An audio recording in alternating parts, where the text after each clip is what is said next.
기도하겠습니다.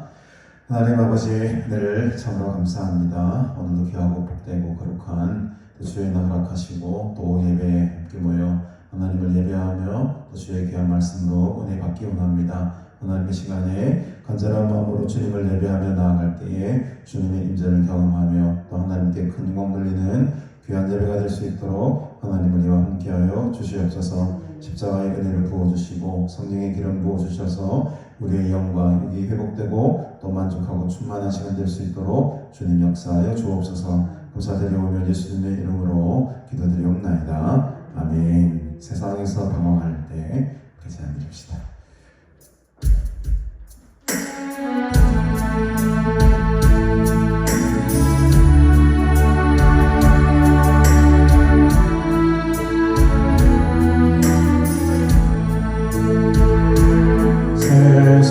세상에서 방황할 때 나 주님을 몰라내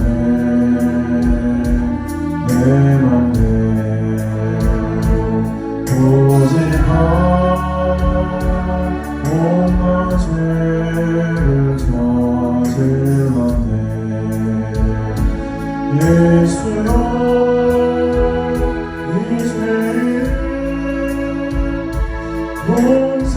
용서받을 수 있나요? 원래나 또 못한 내가 용서받을 수 있나요? 많은 사람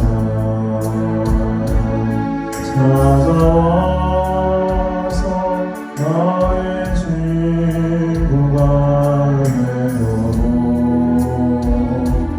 평생 뭔가 사랑만 위로하지 못했다오. 예수여 이제는 불쌍히 여겨주소서. 의지나 떠먹는 이로 위로하기 원합니다. 이제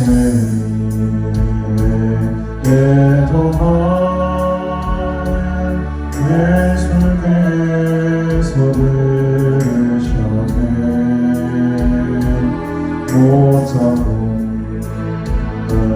사랑의 손 나를 어루만지셨네. 내 주여 이제 다시 부르리라. 오 내 주 여나 이제는 아무 걱정 없어요. 내 모든 죄 무거운 짐 이제 모두 다 벗었네.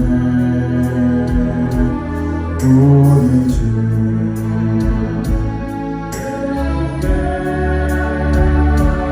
나와 함께 계시다오. 예수여 이제 무한 감사드립니다. 오 나의 몸까지 주를 위해 바칠 내 모든 죄 무거운 짐 내 모든 죄 무거운 짐 이제 모두 다 벗었네. 아멘. 우리 주 예수께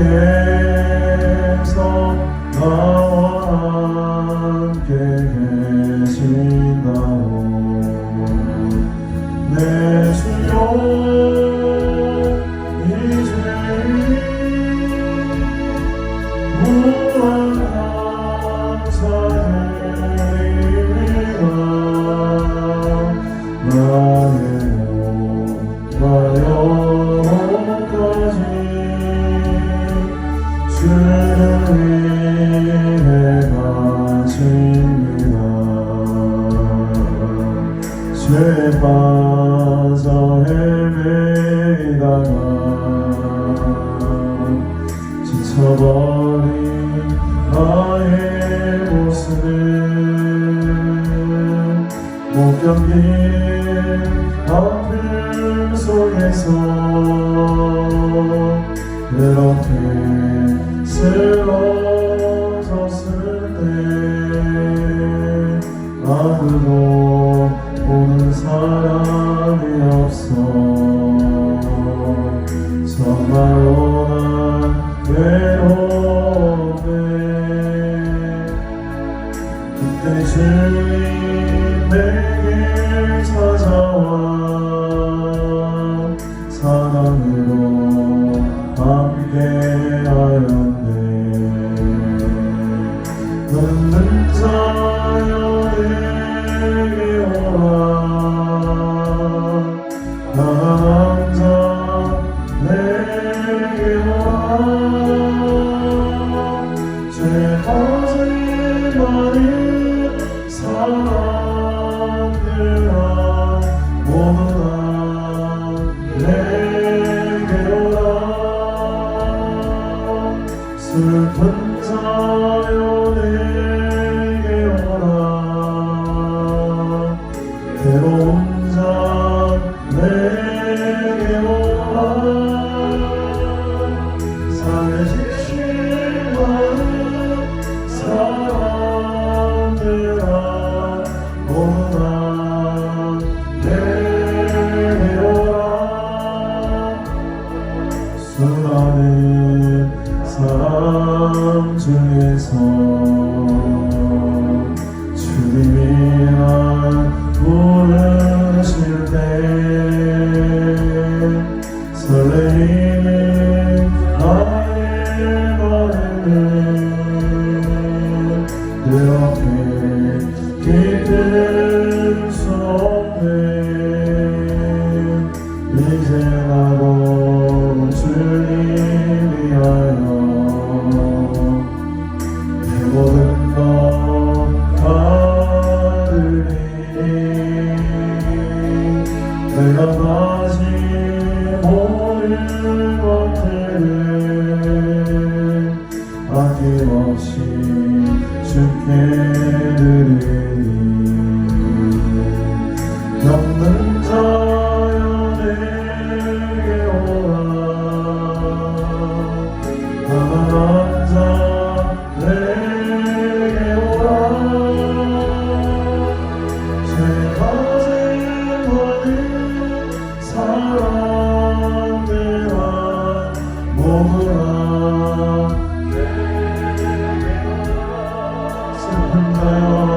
슬픈 자여 내게 오라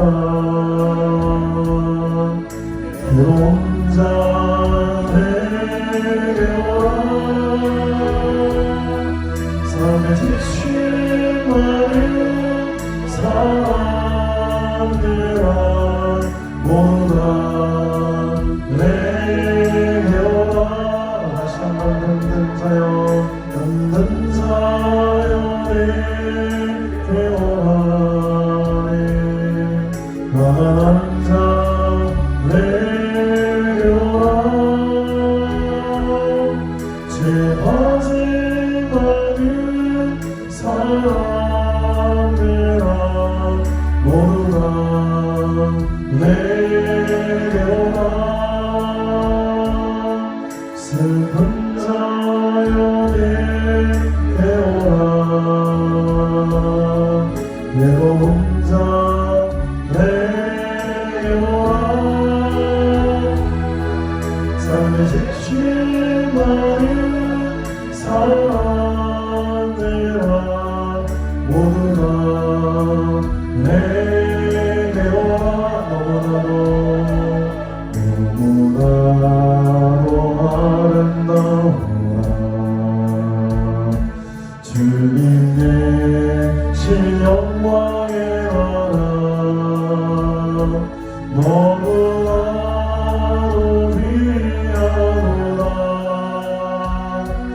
주님 계신 영광의 보좌 저 영광의 나라 내가 순간하오니 죄가 지고 갈 수 없어 주님 계신 영광의 나라에 그는 못 받아준다 해도 나는 힘들지 않아 내 주님만 바라보니 세상 연합하지 않아 저 영광의 나라 내가 사모하오니 더는 감사할 수 있어 주님 계신 영광의 나라 사랑하는 형제들여 기름된 물 준비하옵시라 주님 나라 보리나니 내 안에서 기도합시다 저 영광의 나라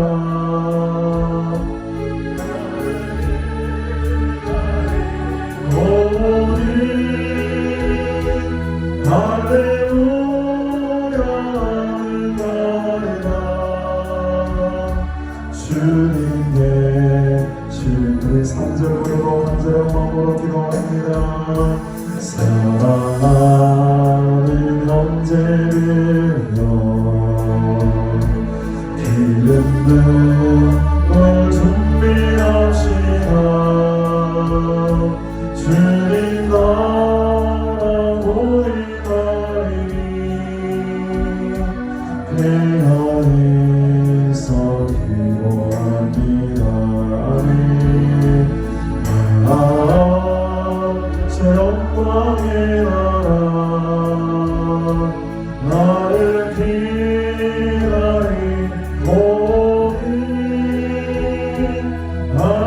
할렐루야 나이다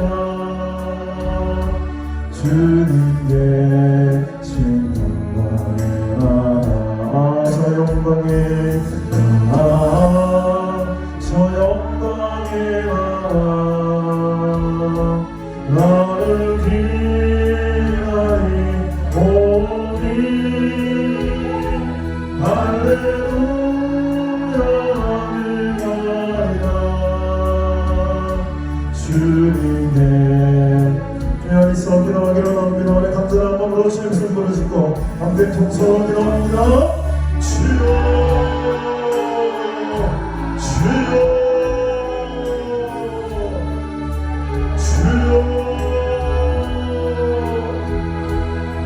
하나님 아버지 영광의 나라를 우리가 바라며 소망하며 나아갑니다 주님 오시는 그날을 사모하며 나아갑니다 주여 우리가 기도하고 깨있기를 원합니다 하나님의 신으로 간절한 마음으로 주님 보다 기도합니다 주여 나의 기도를 들으시고 나를 받아주시옵소서 주여 내 매일 임하여 주시옵소서 아버지 하나님의 능력으로 주님의 관련을 듣고 시원의 모든 정을 씻어주시는 빛깔 주시옵소서 고마워 분명한 마음으로 주님 앞에서 기도합니다 시간에도 간절한 마음으로 기도하며 나아가니 하나님의 은혜를 기도 받으시옵소서 하나님의 성수로 들어가며 나옵니다 하나님의 은혜의 사랑을 들으시고 우리의 기도를 받으소서 오직 우리의 마음을 시작하신 하나님의 이름을 가운데 찾아가며 기도하며 나옵니다 하나님의 시간을 베풀어 주시옵소서 주인님의 가운데 나옵니다 주님의 사랑으로 주님의 이름을 베풀어 주시옵소서 아버지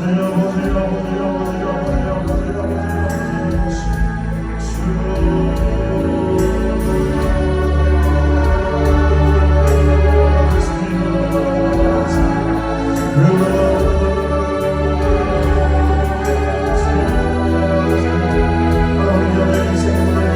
힘들은 주님께 맡기며 나아갑니다.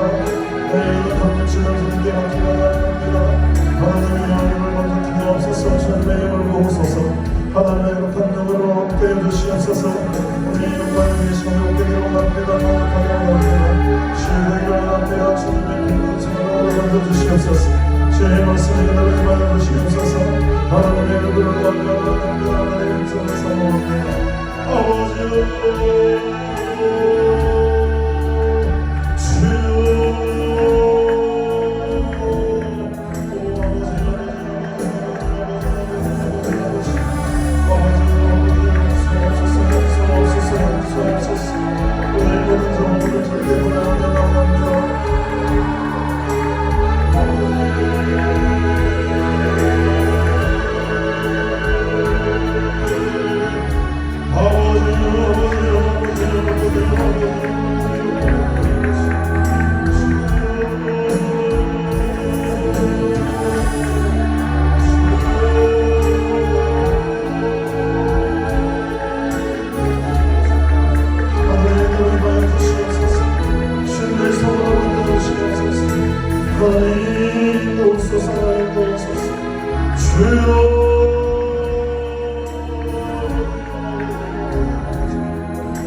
주님 다시 오실 때 주님 다시 오실 때까지 나는 이 길을 가리라. 좁은 길 나의 십자가 지고 나의 가는 길에서 나는 주님을 보리라. 영광을 내 주님 나를 맞아주시니 주님 다시 오실 때까지 나는 일어나 걸려가리라. 주의 영광 온탕 덮을 때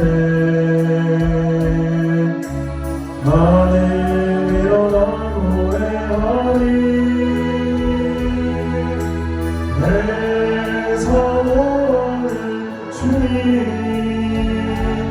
온 세상 웃으시라. 내 사모하는 주님 영광의 왕이시라.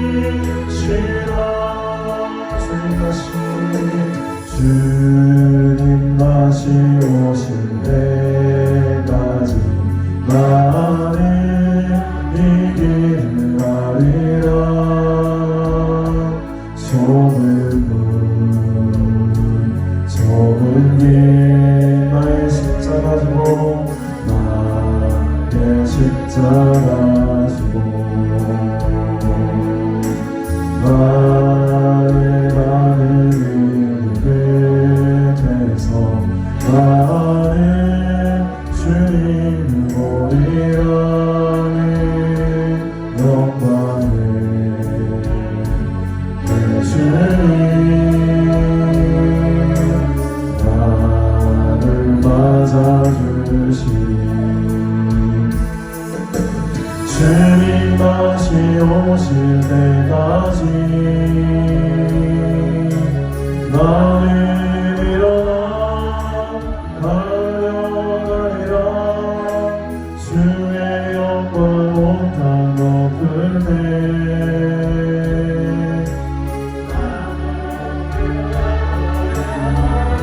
내 소원이 내 사랑하는 주님 온 세상 구주시라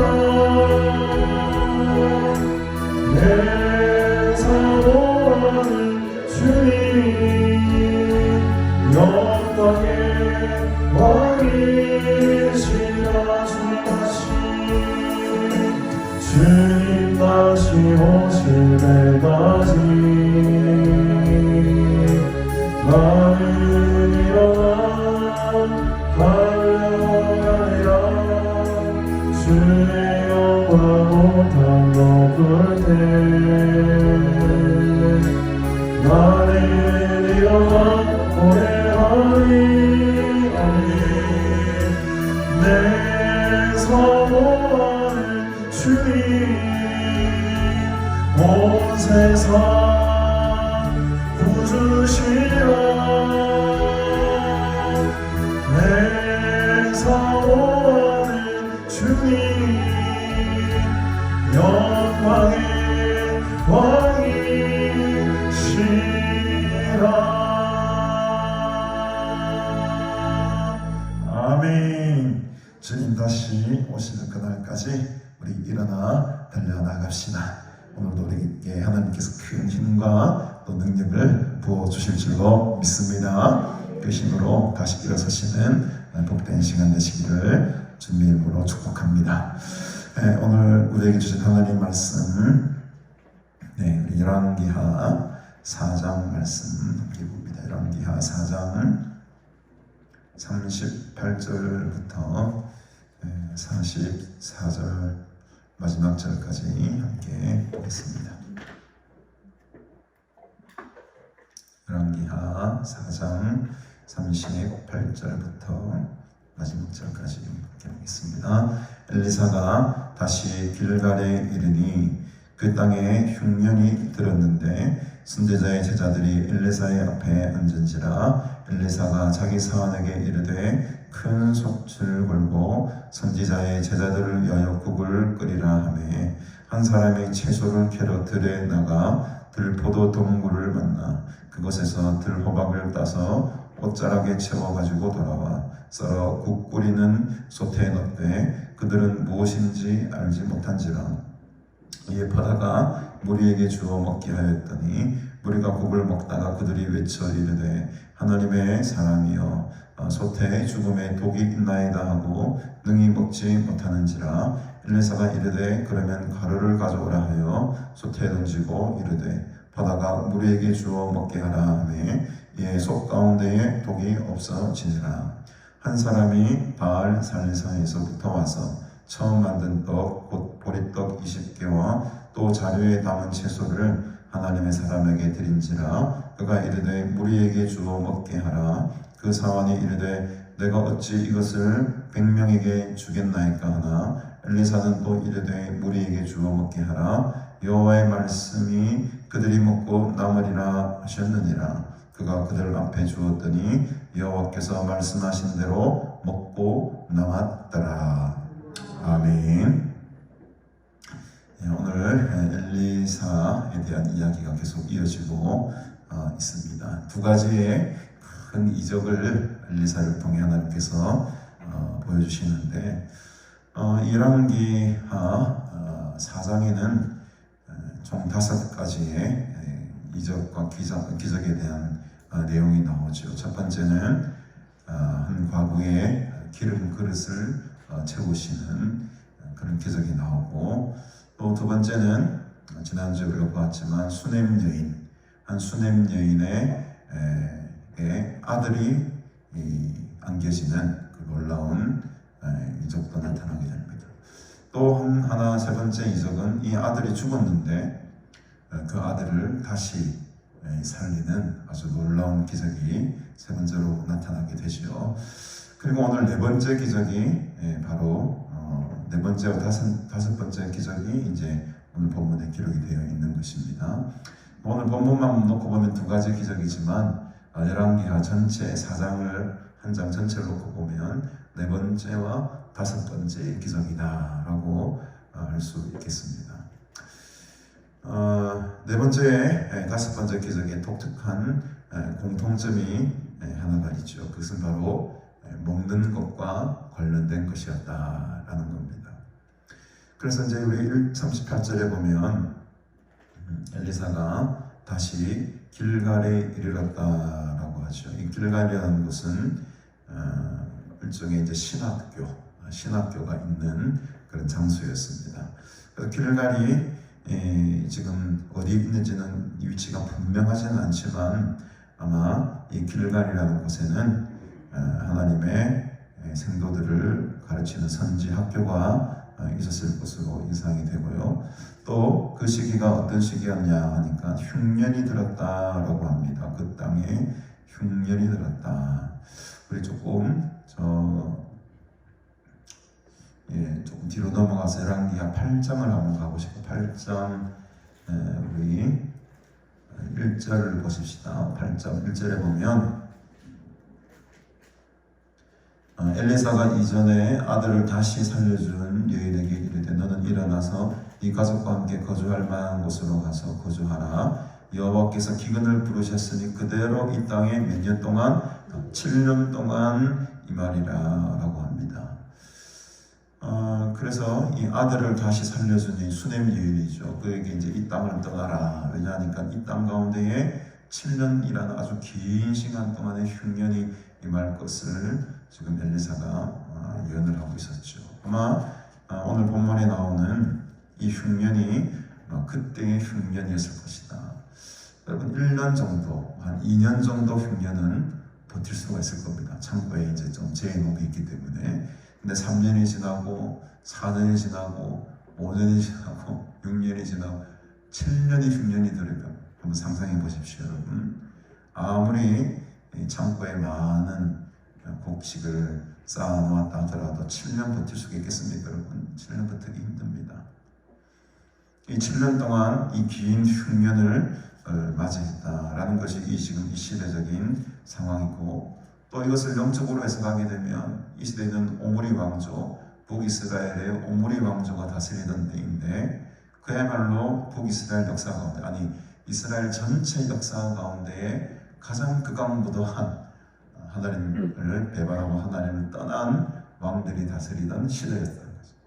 그러니까 영적으로 뿐만 아니고 지금 이 흉년이 의미하는 바는 육신적인 문제 더불어서 지금 영적인 이 상황도 굉장히 흉년이었다.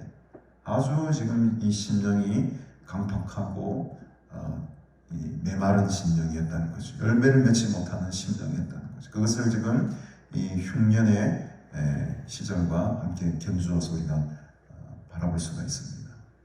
그때 이제 선지자의 제자들이 길갈에 가니까 제자들이 많이 있죠. 선지자의 제자들이 엘리사 앞에 쭉 둘러앉습니다. 여기 앉은 이유는 엘리사에게 또 많은 가르침을 또 받기 위해서 제자들이 쭉 둘러앉았겠죠. 엘리사가 자기 사원에게 이르되 큰 솥을 걸고 선지자의 제자들을 위하여 무엇을 끓이라 합니까? 국을 끓이라고 합니다. 이 엘리사의 사원은 아마 게하시로 추정이 되는데, 이 게하시를 향해서 명령을 하죠. 국을 끓여라. 큰 솥을 100명을 정도 먹이려고 하면 얼마나 커야 됩니까? 저는 요리를 안 해봐가지고 잘 모르겠는데, 옛날에 우리 수양관에 보면 지금도 그렇지만 100명 먹으려고 하면 큰 솥에다 밥 국도 막 끓이지 않습니까? 100명 정도, 지금 뒤에 보면 한 100명 정도가 나오거든요. 43절에 보면 100명에게 주겠나이까. 한 100명 정도 되는 그 제자들을 먹이기 위해서는 큰 솥이 필요했을 것이고 또 많은 국을 끓여야만 했을 것입니다. 그래서 이제 뭐 흉년인데 뭐가 있겠습니까? 그래서 39절에 보니까 한 사람이 급하게 나갑니다. 채소를 캐러 들에 나가요. 들에 나갔는데 여러분 채소가 있겠습니까? 흉년인데 뭐가 나는 게 있겠냐는 거죠. 그래서 겨우 킨다는 것이 들포도 덩굴을 만났다. 들포도 덩굴을 만났다. 그래서 우리 성경에는 들포도 덩굴이라고 표현되어 있지만 알지 못하는 식물입니다, 사실은요. 그래서 이 열매를 추정하기로는 아주 쓴 열매였을 것이고 또 먹으면은 복통과 이렇게 막 신경통을 유발하는 그런 열매로 예상을 하는 거죠. 그래서 이 열매라는 것이 정체불명의 열매를 그냥 가져온 거예요. 그래서 여러분 우리도 보면 이 사내 같은 데 보면 먹어야 되지 말아야 될 것들이 있는데 잘 분간 못하면 목 큰일 나는 경우도 있지 않습니까? 또 이제 뭐 먹을 게 없다 보니까 뭐 이것저것 따질 게 없어요. 뭔가 열매처럼 보이는 거를 다 긁어 온 겁니다. 그것에서 들호박을 땄다라고 하는데 이 들호박, 옛날 성경에는 들외라고 표현합니다. 참회할 때 외자 들외로 표현하는데 우리 개역개정에는 들호박으로 다시 변경해서 이제 번역을 했습니다. 그것은 무슨 말이겠습니까? 들외인지 들호박인지 성경 번역자들도 헷갈리는 거예요. 정체불명의 식물인 것입니다. 그래서 이제 그 시험 연구하는 사람들에 의하면 이 들외는 한 2.5cm 정도 되는 아주 껍질이 2.5cm니까 뭐 얼마나 두껍겠습니까? 딱딱하고 두꺼운 그런 껍질을 가지고 있는데 아주 이것은 이 즙이 아주 쓴 것으로 지금 알려져 있다고 합니다. 우리는 잘 모르죠. 그 지역은 한 번도 가본 적이 없으니까 거기 난 열매들을 몇 적이 없으니까 이 지리학자들이나 식물학자들의 의견에 따르면은 이런 열매들이었다는 것을 추정할 뿐입니다. 어쨌든 이 들호박과 들포도동굴이 의미하는 바는 그 당시 워낙 먹을 것이 없으니까 그냥 들에 그냥 피는 아무나 그냥 가져온 거예요. 뭐 열매가 없으니까요. 들에서 막 굴러다니는 그런 열매들 이것저것 긁어 모아가지고 이제 그냥 솥에 그냥 이런 말로 그렇지만 때려 막 넣은 거예요. 그래서 이제 옷자락에 채워가지고 돌아와서 썰어서 국 끓이는 솥에 넣었는데 그들의 무엇인지 알지 못했다고 합니다. 이게 열매가 무슨 열매인지도 모르고 그냥 뭐 넣은 거예요. 뭐 국을 끓이라 하니까 재료도 없고 그냥 아이고 모르겠다 하고 막 그냥 막 뜨다가 그냥 먹을 만한 것 같으면 무조건 그냥 다 짬뽕으로 막 넣은 겁니다. 여러분. 그러니 배가 고프니까는 그 당시 상황 한번 상상해 보십시오. 얼마나 지금 배가 고팠으면은 정말 먹지도 못하는 것들을 다 캐와가지고요. 그 야생에서 막 그냥 굴러다니는 그런 열매들을 따다가 지금 국을 만들겠습니까? 이제 흉년이 그만큼 심했던 것을 심각한 지경에 이르렀다는 것을 우리가 알 수 있는 부분이죠. 그래서 이제 어쨌든 간에 국을 열심히 끓입니다. 끓여다가 40절에 보니 이 이제 퍼다가 무리에게 나눠주죠. 근데 어떻습니까, 여러분? 갑자기 무리가 이 국을 먹다가요, 막 소리를 치는 겁니다. 하나님의 사람이요, 엘리사요, 엘리사요, 엘리사요.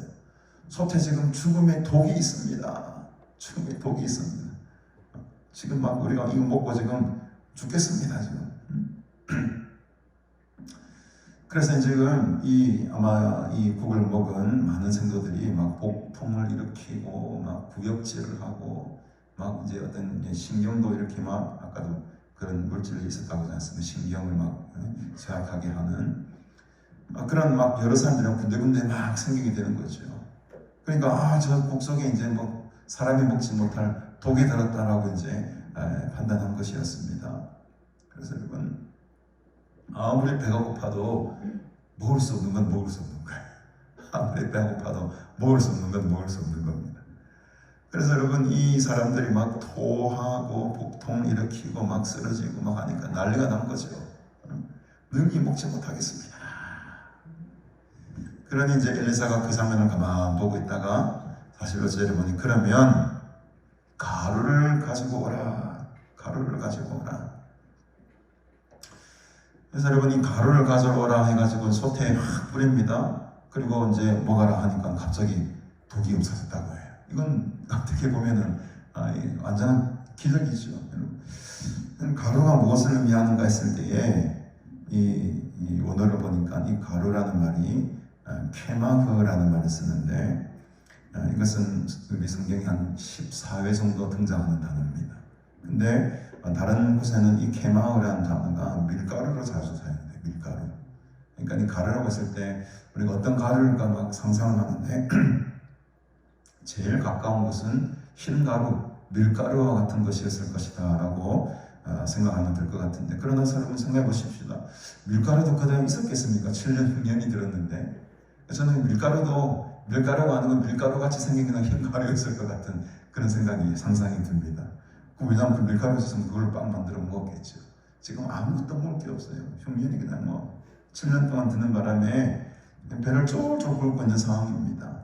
그래서 여기서도 그냥 밀가루라고 하지 않고 가루라고 한 것은 밀가루를 흉내난 흰 비스무리한 가루였지 않았을까. 저는 그렇게 이제 상상을 하는 거죠. 근데 중요한 것은 그게 밀가루든 흰가루든 무슨 가루든 간에 그 가루가 뿌려졌을 때에 놀라운 역사가 나타났다는 게 중요하죠. 아무도 먹지 못하는 그 독이 들어있는 그 국을요, 지금 이 밀가루 비슷한 흰가루가 뿌려지자마자 속 가운데 독이 없어졌다고 하지 않습니까, 여러분? 여러분 이게 믿어지십니까? 우리 성경이 있으니까 믿어야 되겠죠. 믿어지는 것도 아니까 이거는 믿을 수밖에 없어요. 성경에 기록된 기적이니까요. 이게 바로 이 하나님의 능력이 지금 엘리사를 통해 드러나고 있는 것입니다. 그래서 혹자는 이렇게 말합니다. 이 밀가루는 오늘날 말하면 소금이다. 소금이다. 이 썩어 빠진 세상 가운데에, 이 악독으로 가득한 세상 가운데에 소금을 뿌려야 된대요. 여러분, 저와 여러분들이 소금인 줄 믿으시기 바랍니다. 우리가 이 시대에 가루인 거예요. 가루, 흰가루, 소금가루. 이 시대에 어두워 있고 썩어져 있는 독이로 가득 차 있는 이 세상 가운데 우리가 소금이 되어야 되지 않겠습니까? 빛이 되어야 되죠. 먹을 수 있는 곡으로 우리가 만들어야 됩니다. 그게 우리의 사명인 것인 줄로 믿습니다. 우리의 삶과 우리의 기도와 우리의 헌신을 통해서 지금 이 위급한 영적으로 어두워 있는 세상이 변화될 줄로 믿습니다. 지금 우리에게 그것을 지금 하나님께서 요구하고 계시는 거예요. 하나님의 능력은 가루를 통해서 드러나게 되어 있습니다. 하나님의 능력은 저와 여러분들의 삶의 모습을 통해 드러나게 되어 있습니다. 오늘 저는 저와 여러분들이 다 이런 흰 가루와 같은 깨끗한 소금과 같은 그런 아름다운 주님의 도구들로 사용되기를 간절히 바랍니다. 이게 바로 우리에게 주신 이 시대의 사명 아니겠습니까? 이 시대의 사명, 이 어두운 시대, 우리가 함께 찬양을 불렀지만 주님 다시 오실 그날까지 우리가 기다리며 깨어있어 기도하기를 원합니다. 그 십자가의 길을 걸어가는 것 녹록치 않은 겁니다. 다 빠져야 됩니다. 녹아져야 되는 거예요. 이 세상 가운데 우리가 부서지고 녹아지고 스며들 때에 국이 변하는 거예요. 이 세상이 변하게 되는 겁니다. 세상 속으로 들어가지도 않고 세상과 세상 사람들이 그 아픔을 안아보지도 않고 세상을 변화시키겠다. 있을 수 없는 일입니다. 우리가 국 속으로 들어가야 돼요. 세상 속으로 들어가서 거기서 그 사람들과 함께 어우러져서 변화시키고 새로운 세상을 우리가 만들어 나가야 됩니다. 그게 우리의 사명이고 우리에게 주신 하나님의 큰 숙제입니다. 이 귀한 사명을 여러분 잘 감당하시기를 주님의 이름으로 축복합니다. 하나님의 능력이 있을 때에 별것 아니었던 그 흰 가루가 이런 엄청난 능력을 해내더라는 거죠. 하나님께서 우리와 함께 하시면 우리는 아무것도 아니지만 하나님의 능력이 손이 우리와 함께 하시면 이 세상을 변화시킬 수 있는 엄청난 슈퍼맨들이 되는 거예요. 능력자들이 되는 겁니다. 그런 하나님의 사람들, 하나님의 능력인들이 다 되시기를 주님의 이름으로 축복합니다. 이제 네 번째 기적이 끝났습니다. 마지막 기적을 한번 보십시다. 5번째 기적이죠. 42절에 보니 한 사람이 바알 살리사에서부터 와서 처음 만든 떡 곧 보리떡 20개와 또 자루에 담은 채소를 하나님의 사람에게 드렸다라는 말이 나옵니다. 한 사람이 등장합니다. 이 사람이 어떤 사람인지는 우리가 잘 알 수는 없지만은 이 사람에게는 무엇이 있었습니까? 보리떡 20개가 있었어요. 또 자루에 담은 채소가 얼마간 있었습니다. 근데 중요한 것은 이 보리떡이 어떤 보리떡이었냐 하면 처음 만든 떡이라고 해요. 처음 만든 떡. 이것은 어떤 의미냐? 첫 수확을 해서 맺은 그 열매로 만든 떡을 보리떡이라고 합니다. 그러니까 7년 흉년이 들었는데 첫 수확이라 봤자 얼마나 되겠습니까? 흉년의 시절에. 그러나 첫 열매로 만든 것을 아주 정성껏 이 보리떡을 만들어 가지고 이 보리떡을 사실은 첫 예물을 누구에게 드려야 됩니까? 율법에 따르면 하나님 앞에 드려야 되잖아요. 첫 열매는 하나님께 드리는 것이 이들의 율법입니다. 출애굽기나 레위기나 신명기 다 모든 곡식의 첫 소산은 하나님께 바쳐라. 그러니까 아무리 흉년이 들어도 아무리 조그만 양식이라 할지라도 첫 열매는 내가 하나님께 드려야 되겠다라는 마음이 이 한 사람 마음속에 들어있었던 것이죠. 근데 문제는 무엇이었느냐? 그 당시에 오므리 왕조가 다스리고 있던 북이스라엘은요, 어떤 정책을 피냐면 모든 제사장들, 모든 레위인들 이 나라 떠나라. 추방령을 내려버려요. 그러니까 북이스라엘에는 제대로 지금 하나님을 예배하고 하나님께 제단을 쌓는 곳이 없었어요. 다 우상들입니다. 다 우상 산당들만 충만했죠. 그러니까 이 한 사람은 그 어두운 시절에 하나님이 남겨주신 한 사람이었어요. 나는 하나님께 이 예물을 바쳐야 되겠다. 나는 하나님 앞에 내 첫 예물을 바치고 싶다. 근데 과연 누구에게 어디에 가서 바칠 것인가? 라고 하면서 저 멀리 바알 살레사에서부터 이 하나님의 사람에 대한 소문을 듣고 길갈로 가면은 진짜 하나님의 사람이 있다더라. 이 어두운 영적인 암흑기 속에 그래도 하나님의 사람이 길갈에 가면 있다 하더라 라는 그 이야기를 듣고 첫 열매로 만든 그 보리떡 20개를 가지고 이 하나님의 사람에게 엄밀히 말하면 하나님께 드리기 위해서 엘리사를 찾으러 온 것이었습니다. 오늘 저와 여러분들이 이 한 사람처럼 이 어두운 시대에 하나님을 섬기고 하나님의 앞에 나아가는 믿음의 사람들이 다 되시기를 주님의 이름으로 축복합니다. 얼마나 이 사람의 마음이 여러분 힘들겠습니까? 온통 사방에 있는 우상들이 드실거리고요, 제사장들은 내보내고 레위인들을 추방시킵니다. 이 엄청난 어떻게 보면 종교적 탄압 아닙니까, 여러분? 종교적 탄압과 억압 속에서도 내 믿음은 굳게 지키리라. 나의 첫 열매는 내가 하나님께 드리리라. 이 마음을 가지고 그 먼 길을 달려와서 이 아름다움과 거룩한 마음으로 지금 하나님의 사람에게 바치는 이 한 사람의 모습이 여러분 얼마나 아름답습니까? 저는 저와 여러분들이 이 귀한 한 사람의 믿음의 소유자가 다 되시기를 간절히 바랍니다. 이 바알 살리사라는 뜻이 셋째 우상이라는 뜻을 가지고 있는, 바알이 우상이라는 말 아닙니까? 이 살리사라는 말이 셋째, 세 번째 이런 말을 가지고 있어요. 그러니까 이 바알 살리사라는 도시 자체가 그만큼 우상으로 충만했던 도시였던 것을 알 수 있습니다. 자기는 도저히 그 첫 열매를 이 우상에게 드릴 수가 없었던 것이죠. 양심의 가책이 있었던 거죠. 그래서 그곳을 떠나서 이 먼 곳까지 엘리사를 찾아서 하나님의 사람을 찾아서 지금 왔다는 거죠. 그 믿음의 발걸음이 너무너무 귀한 발걸음이었다라는 것. 특별히 지금은 흉년시대에다가 종교적 탄압도 있죠. 자기 배도 고플 것인데 그 믿음과 신앙의 순결을 지키기 위해서 지금 하나님 사람에게로 달려왔다는 거죠. 이런 굳건한 믿음과 신앙의 결단이 여러분들에게도 있기를 주님으로 축복합니다. 그래서 여러분 엘리사에게 옵니다. 엘리사가 이르되 무리에게 주어 먹게 하라. 엘리사는 오직 지금 누구에게만 관심이 있습니까? 자기 제자들을 먹여야 되는 거예요. 자기들 제자들을 먹여야 되는 겁니다. 그래서 이 보리떡 20개와 채소를 여호와의 무리에게 주어 먹게 하라라고 합니다. 이게 어떻게 보면 이게 지금 구약판 오병이어의 기적이 이미 일어났던 거죠. 우리는 신앙에서만 500명의 기적이 일어났다고 생각하지만 이미 하나님께서는 오래전에 이 엘리사를 통해서 이 오병이어의 사건을 미리 지금 구약 성경에 보여주시고 계십니다. 사실 20개의 보리떡 가지고 이 100명을 먹이는 것 그렇게 쉽지가 않았을 겁니다. 20개는 사실은 한 사람당 보리떡 하나만 먹어도 좀 부족한 분량이에요. 근데 지금 100명이 있는데 여기서 다 조각조각 내가지고 한 조각씩 조금씩 먹으면 뭐 돌아갈까?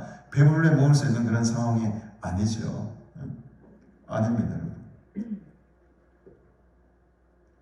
그러나 엘리사에게는 확신이 있었습니다. 여호와의 말씀이 그들이 먹고 남으리라. 이 여호와의 말씀이 엘리사에게 들렸던 거죠. 엘리사가 상식적으로나 과학적으로나 어떻게 산술적으로는 저 100여 명의 제자들에게 이 빵 가지고 다 먹일 수가 없었지만 감동이 온 거죠. 하나님께서 말씀하셨다. 하나님께서 나에게 음성을 주셨다. 여호와의 말씀이 그들이 먹고 남을 것이다. 남을 것이다. 오늘 이 여호와의 말씀이 우리 심령에 들려져서 먹고도 남은 그런 귀한 기적과 역사가 일어나기를 바랍니다. 그가 그들 앞에서 주었더니 여호와께서 말씀하신 대로 먹고 남았더라. 이 그러한 사람이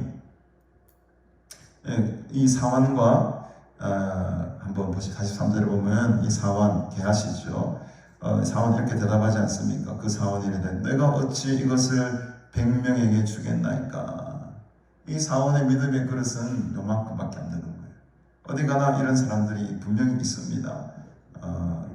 이 오병이의 기적 때도 그건 안 됩니다 예수님 하고 말한 제자가 있었지 않습니까? 역시 이때도 이 게하시라는 이 사원은 당연하게 세상의 방식과 세상의 논리로는 택도 없습니다. 내가 어찌 이것을 100명에게 주겠습니까? 자기가 주는 게 아니잖아요. 자기가 주는 게 아니잖아요. 근데 내가 어찌 이것을 자기가 줘야 되는 것으로 지금 착각하고 오해하고 있는 겁니다.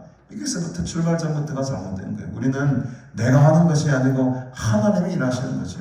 자꾸 그 자리에 내가 하려고 하고 내가 기어들려고 하다 보니까는 이 세상적인 생각이 들어오고 사람과의 갈등이 생기기 시작하고 아이고 내가 할 일은 네가 왜 하노? 이런 막 인간적인 생각이 막 집어 들어가는 거예요. 내가 하려고 하다 보니까 내가 어찌 이것을 누가 네 보고 하랬냐? 누가 네 보고 하랬냐고. 네가 하라는 게 아니라 니는 그냥 나눠주기만 할 뿐이면 되는데 네가 무슨 빵을 만들어다가 뭐 더 주라 이런 말이 아니잖아 이 바보야. 엘리사가 속으로 그래 생각했을 거예요. 여러분 내가 하는 게 아닙니다 여러분. 하나님의 일은 하나님이 하시는 거예요. 하나님이 하시는 겁니다. 그래서 우리는 나눠주라면 나눠주면 되는 거예요. 그 일만 하면 되는데 온갖 그 너머의 걱정까지 우리가 다 하고 있습니다. 세상의 걱정과 염려, 근심이 우리의 일을 가로막고 있는 하나님의 일을 계속 가로막고 있는 것입니다. 그러나 이 엘리사에게는 확신이 있었죠. 또 이르되 무리에게 주어 먹게 하라. 2번이나 연속해서 말합니다. 여러분 하나님의 말씀에 확신이 있었으면 그 말씀 붙들고 나가야 됩니다. 포기하지 않고 그것을 향해 달려나가야 됩니다. 때로는 그래서 되겠나? 그 222 보리떡 수명 갖고 100명 먹일 수 있겠나? 이런 세상의 소리가 막 들려옵니다. 그러면은 자기가 그 말씀의 응답 확실히 받았음에도 불구하고 또 의심이 드는 거죠. 그런 거 같네. 안 될 것 같지? 안 될 것 같지? 중간에 포기해버려야 됩니다.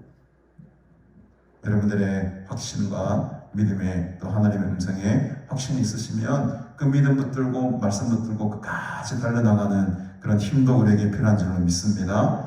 그 여호와의 말씀이 그들이 먹고 남으리라고 하셨다. 나는 여호와의 말씀을 분명히 들었다. 그 확신으로 지금 이 일을 밀고 나가는 거예요. 84절에 그가 그들 앞에 주었더니 여호와께서 말씀하신 대로 먹고 남았더라. 믿으십니까 여러분? 하나님의 약속의 말씀대로 먹고 남았습니다. 이게 성경의 기사입니다. 우리가 성경을 믿는다면 이 기적이 믿어지는 내가 있기를 바랍니다. 오늘 우리의 삶 가운데 속에서도 중요한 것은 여호와의 말씀대로 이루어지리라.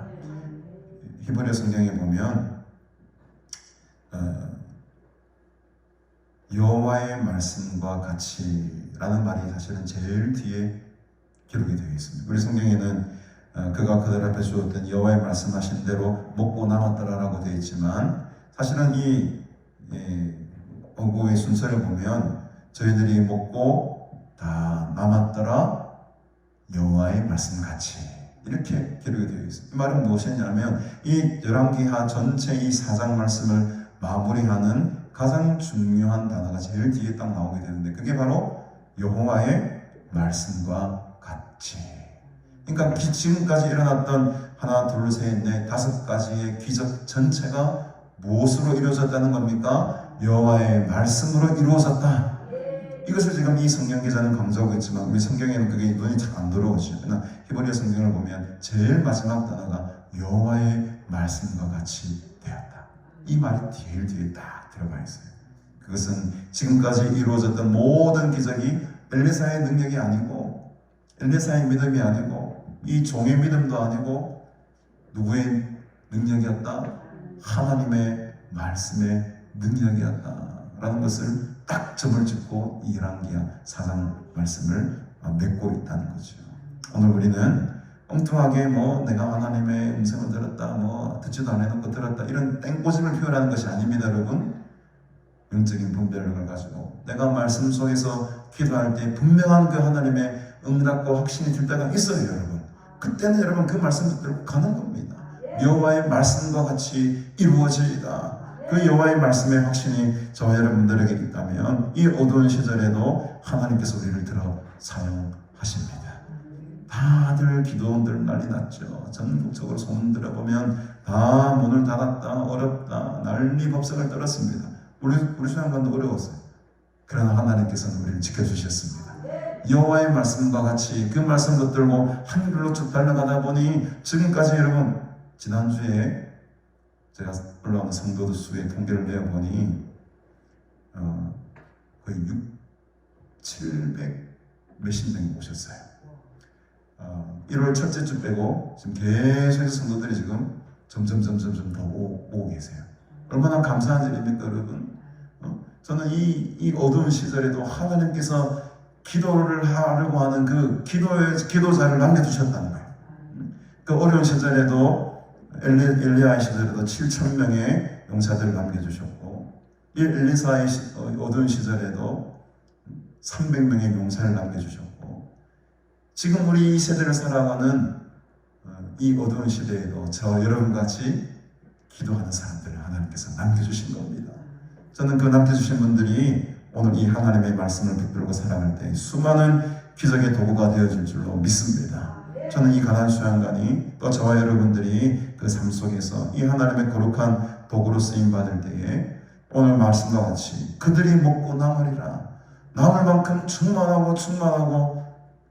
역사가 부어지는 역사가 우리 삶 가운데 이 가난 수양 가운데 충만히 임하게 될 줄로 믿습니다. 그 하나님의 약속의 말씀을 오늘도 우리가 마음속에 새기시고 주의 말씀대로 우리가 행하고 나아갈 때에 오늘 이 2가지의 기적이 일어났던 것처럼 우리가 참 흰 가루가 되어서 내가 스스로 부서지고 깨어지고 녹아질 때에 사람을 살리고 생명을 살리는 하나님의 귀한 도구로 쓰임 받듯이 또 여호와의 말씀에 의지하여 이 말씀의 양식을 이 세상 가운데 나누어지며 살아갈 때에 수많은 사람들이 영적으로 다시 하나님께로 돌아오고 큰 부흥의 역사가 나타나는 그 기적을 우리가 보았지 않습니까? 그 기적의 주인공들이 다 되시기를 주님의 이름으로 축복합니다. 하나님 아버지 은혜를 참으로 감사드립니다. 오늘도 하나님의 귀한 말씀으로 우리에게 은혜와 도전을 주시니 감사합니다.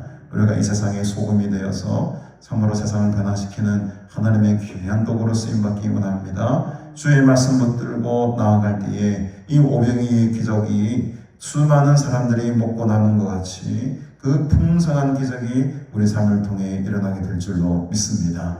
여호와의 말씀이 항상 우리와 함께 하시고 그 말씀 붙들며 살아갈 때에 하늘의 능력과 기적을 날마다 체험하며 살아가는 우리 모두가 되게 하여 주시옵소서.